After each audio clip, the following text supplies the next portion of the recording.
Hi friends, ఈరోజు నాటుకోడి కూరను తయారు చేసుకుందాం.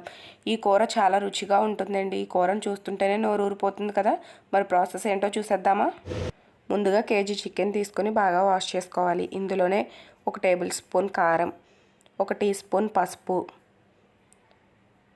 1 spoon salt, 2 table spoons oil వేసుకొని బాగా కలుపుకోవాలి. వీడియోలో చూపిస్తున్న విధంగా కలుపుకొని ఒక హాఫ్ అన్ అవర్ మ్యాగ్నేట్ చేసుకుంటే ముక్కకి ఉప్పు కారం ఇవన్నీ బాగా పట్టి కూర చాలా టేస్టీగా ఉంటుంది. ఇప్పుడు స్టవ్ వెలిగించి పెనం పెట్టుకొని అందులో 2 టేబుల్ స్పూన్స్ ఆయిల్ వేసుకోవాలి. ఆయిల్ బాగా హీట్ అయిన తర్వాత 2 బిర్యానీ ఆకులు, కొద్దిగా జీలకర్ర, ఒక 4 యాలకులు, దాల్చిన చెక్క, పువ్వు, 5 లవంగాలు వేసుకొని బాగా ఫ్రై చేసుకోవాలి.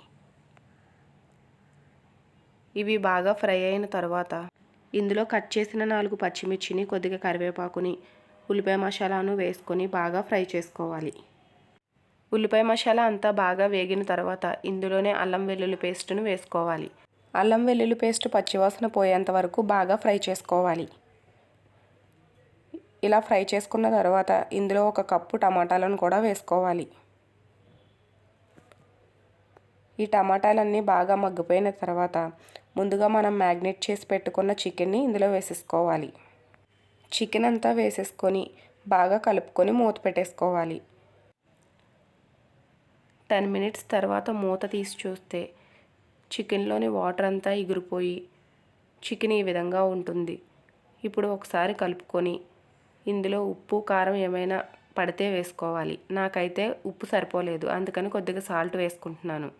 అలాగే కొద్దిగా ధనియాల పొడిని కూడా వేసుకొని బాగా కలుపుకొని అందులోనే 1 గ్లాస్ వాటర్ కూడా వేసుకోవాలి. వాటర్ వేసుకున్న తర్వాత మూత పెట్టేసుకొని ఒక 15 మినిట్స్ ఉడికించుకోవాలి. 15 మినిట్స్ తర్వాత మూత తీసి చూస్తే చికెన్ కర్రీ ఈ విధంగా రెడీ అయి ఉంటుంది. చూసారా ఫ్రెండ్స్, చికెన్ అంతా బాగా ఉడికిపోయి గ్రేవీతో ఎంత బాగుందో.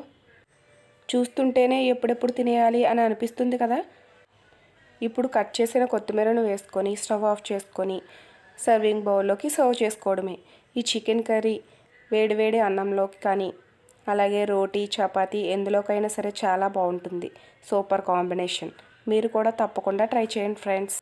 ఎలా వచ్చిందో కామెంట్లో చెప్పండి ఫ్రెండ్స్.